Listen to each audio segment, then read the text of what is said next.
他能在头发丝上刻100个字。只见他先把头发固定起来，接着用微雕刻刀在上面刻字，最后呢给头发上个色，文字在显微镜下就显现出来了。不仅如此，他还可以在沙粒上刻字，也能在5厘米的石板上写一部千字文。这可不是一件简单的事，他需要2年才能全部完成，期间还要更换20多种刻刀，比硬币小很多的铁块上也能刻800多个字。相对来说，在小米粒上刻字就显得简单多了。大叔说，头发上刻字很考验人的耐性。刚开始做的时候，刻了100多根头发，1年下来呢，只成功了2根。为此，自己头发日渐稀疏，现在都是用别人的。见到别人都是先看头发，黑长直是他的最爱。他现在还开了头发展览，小朋友都看傻了。大叔目前只能在头发上写1行字，还说希望以后可以在头发上画一幅清明上河图。他把一坨便便锁在了保险箱里，还说这坨便便价值1000万，里3层外3层的打开，这不就是块石头吗？但他说这是鲸鱼的便便，叫龙涎香，高档香水就是用这玩意儿做的，比黄金还要贵10倍，一克就能卖3000块。便便呢是在自家鱼塘发现的，他本来也以为是石头，没想到扔在水里竟然飘了上来，这就很神奇了。上网那么一查，和网上说的龙涎香非常像，这不一夜暴富了吗？工作人员闻了闻，确实没什么臭味，难道真的是龙涎香？朋友们都觉得这是真的。但村里老人说他们这片根本就没出现过鲸鱼，哪来的鲸鱼便便啊？说再多都没用，接下来直接找专家。专家说这玩意儿很稀有，一般100只鲸鱼里面只有1只鲸鱼体内会有龙涎香，这其实就是鲸鱼体内的结石。专家对着便便一阵猛闻，还做了个简单的测验，各种特征非常符合，初步判断这可能就是龙涎香。大叔那是越听越兴奋，但专家说还需要进一步采样化验。一番分析后，大叔满怀期待，然而结果却显示这并不是龙涎香，只是一个在海上漂浮很久的塑料泡沫。大叔的宝贝瞬间一文不值，妻子安慰大叔，但大叔反手就撒了一波狗粮。那泡沫就给接了。然而下面这个小哥也把不值钱的东西当成了宝贝，他能用各种蔬菜当乐器。只见他掏出胡萝卜就吹了起来。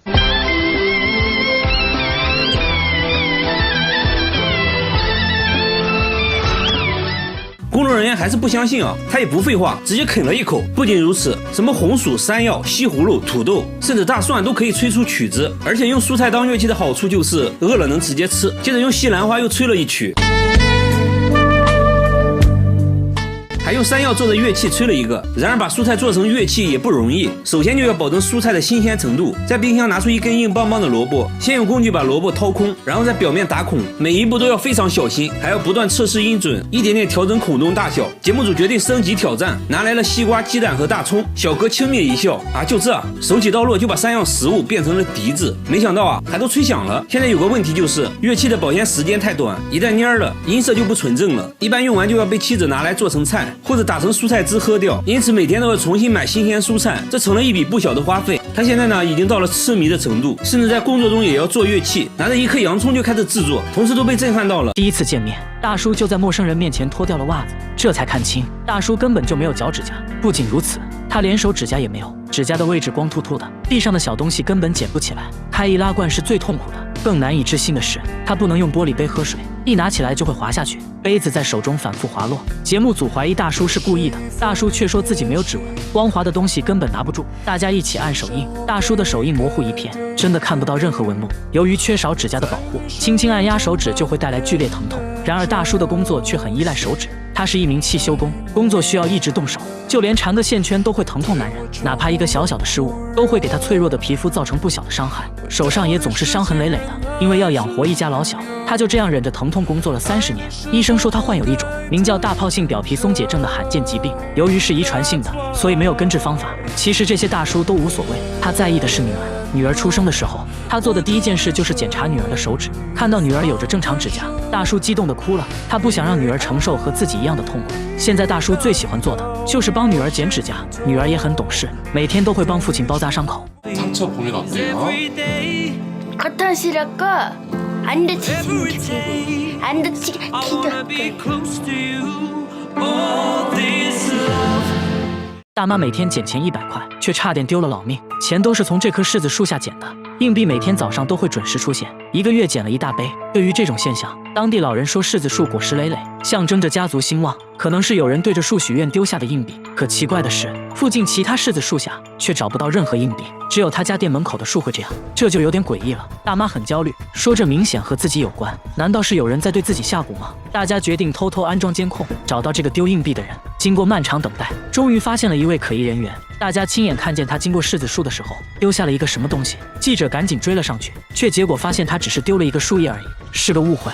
说来也奇怪，自从安装了监控，就再也没发现什么可疑人员，但每天早上树下的硬币还是准时出现，从不缺席。这下他更慌了，只能没日没夜地守着监控。终于在第3天，他看到一个神秘的身影在向树下丢东西，而这个身影竟是每天都会和他见面的人。店主大妈吓得不敢说话，为了验证自己的猜测，她在一枚硬币上贴了一张白纸，偷偷放进了收银机。没一会，店里来了一个收废品的大妈，买了一杯咖啡。店主把带记号的硬币找给了她。第2天早上，这张带记号的硬币果然出现在了那棵柿子树下。店主确认一直丢硬币的就是这位收废品的大妈。随后节目组找到废品大妈，大妈也承认是自己丢的。至于为什么一直这样做，大妈说店主每天都会把废纸箱给自己，而且还不要钱。为了表达感谢，每次会从卖纸箱的钱里拿出50偷偷丢在树下。知道真相的店主终于松了一口气，真是一个温暖感人的灵异事件啊！大妈家出现了不应该出现的东西。就在她拔牙回家后，家里就凭空出现了一包牙齿，参差不齐的，足足有20颗，其中还有好几颗烂牙。牙齿是大妈整理橱柜时发现的，刚开始还以为是干燥剂，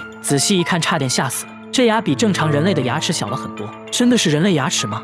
牙医看了一眼，说不仅是人类牙齿，而且还是小孩的乳牙。一个人一般就有20颗乳牙，而这一包恰巧就有20颗。从形状上判断，应该就是同一个人的，很明显是专门收藏起来的。一听说是乳牙，大爷很不理解，因为老两口根本就没有孩子，最近也没人来过家里，那为啥会出现在自己家呢？这会不会是某种诅咒呢？随后记者在家里发现了蹊跷。10号这天，日历上标注的行程是去看牙医。大妈说那天确实去拔牙了，自己记性不好，就在日历上做了标注。那会不会是她不小心从诊所带回来的呢？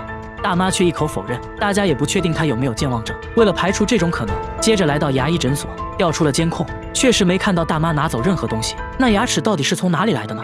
聊天中得知，这房子是他们租的，1年前才搬进来的，而且房东就有个孩子。大家瞬间醍醐灌顶，这牙齿8成就是房东孩子的。接着联系到了房东，一问才知道，这牙齿确实是他家小孩的，当时搬家忘记拿了，一切都是虚惊一场。小伙在95岁奶奶的脸上摸了又摸，甚至连胳膊也不放过。小伙并不是变态，只因这位中国奶奶实在太神奇，她曾经死过，只过了3小时又活了过来，不仅长出了黑头发，还长出了新牙。村民都参加过她的葬礼，而此刻她却在厨房做饭，看起来非常健康。问她到底是怎么一回事，老人说只记得自己生病住院，但完全不知道自己死而复生的经历。面对大家的质疑，老人的儿子直接向大家展示了证据，一口在老人死后才准备的棺材以及寿衣。老人的女儿说，这一切都是真的，当时在医院母亲就没了呼吸，身体渐渐变得僵硬。据老人儿子回忆说，去年1月老人突发心脏病，送到医院抢救后，医生也无能为力，他们只好把老人接回了家。万万没想到，在他停止呼吸3小时后，突然开始剧烈咳嗽，